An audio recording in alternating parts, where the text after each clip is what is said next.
Thank you, and what an honor to celebrate with all of you today. I give a lot of speeches, but I rarely talk about myself. So when I was asked to speak to you, I was equal parts honored and terrified. But in the spirit of speaking to a class of graduates, it seemed like a very good time to live by example and do something that initially terrified me. So congratulations, graduates, and thank you to all of their loved ones for all the ways you've contributed to today. I grew up in Grand Prairie, Alberta, one of 3 kids. Each kid took our own path to post-secondary education, a university degree, a journeyman welder from the Northern Alberta Institute of Technology, and an applied art and design diploma from the Southern Alberta Institute of Technology. Guess which one of us works in our field? It's me, the one with the Bachelor's of Political Science degree. But here's the thing, I'm only qualified to work in one field. One of my siblings owns a successful business, and the other is a senior sales executive and business leader. They do other things because their technical educations provided them with a well-rounded set of skills, including entrepreneurship and business acumen. All to say, while I chose university, I know that each and every one of you has chosen well by attending and today graduating from BCIT. I've had some wonderful opportunities in my career, but I've learned far more from the things that didn't go according to plan.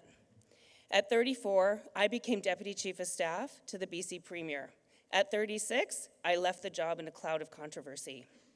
The night I quit, my departure was the top story on all 3 major national newscasts. A bigger deal in 2013 than it is today, but I had no idea what I was going to do next. I knew one thing though, how I handled this difficult situation mattered. I forgot water. I spent a very stressful 6 months unemployed. As a political science grad, I rose into the top of my profession, and I felt like I was right back at the bottom. So looking back, what got me through? Number 1, I stayed out of the public eye. I never made a public comment despite many years of challenging circumstances that garnered more public attention. Number 2, I was not afraid to be vulnerable. Before moving forward, I had to start healing, and I needed to find the confidence to know I could find another job. Number 3, I took the help people offered. I had to, it wasn't always easy, but I'm glad I did. When I look back at the time and the rest of my career, one thing stands out. I never got through the hard times alone. People helped me rebuild. They gave me advice, encouragement, and opportunities. An acquaintance that does executive coaching offered me free coaching. For that first session, I just sat and cried in his office, but that was part of the healing. He helped me see that this was a temporary setback. I had the skills and experience to land a job, but given the situation, it was probably not going to be through a traditional application process. So I needed to depend on others to help me get a foot in the door, and help they did. Some just listened, some opened doors, and one introduced me to the person that would ultimately be my next boss. I am forever grateful to those that helped me, and I don't think any of them realize how much those conversations meant to me, but I remember every one of them. I still thank the executive coach every time I see him. So here's what I encourage you to do. Help people, accept help, and build relationships. Those relationships will shape your career and your life. And those relationships have a funny way of coming back around. I worked at the BC legislature twice, in my mid-20s and in my mid-30s. When I returned, I found myself leading people who had once been my bosses and my equal colleagues. It was a powerful reminder that your reputation follows you throughout your career. And sometimes those relationships change your life. I'm pretty sure I was invited to speak to you today because when I had the opportunity to help a woman who was struggling to return to the workforce after raising her children, I did it.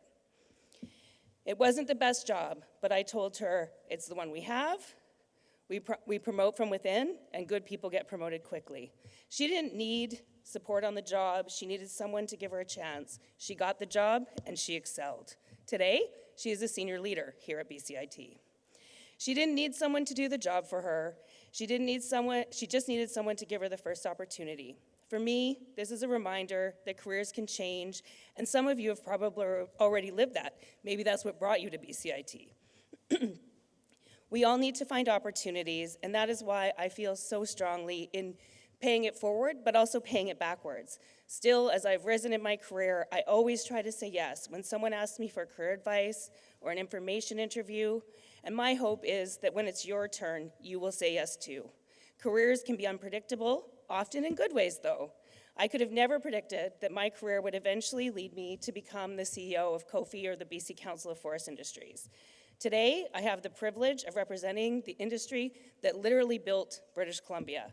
Forestry continues to provide the materials for the homes we live in, including the BCIT tall timber student housing, the paper packaging in my pantry, or maybe the too many boxes that get delivered to my door, and we also make good old toilet paper.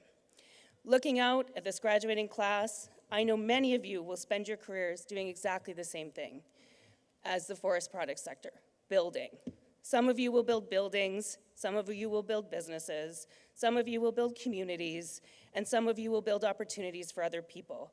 That's why I'm so optimistic about your futures. So take chances, do things that scare you, help people along the way, and remember that what feels like failure in the moment may turn out to be one of the best things that's ever happened to you. Thank you for having me today. Graduates of the BCIT School of Construction Environment, protect, build, and improve our communities. I cannot wait to see what you all do. Congratulations.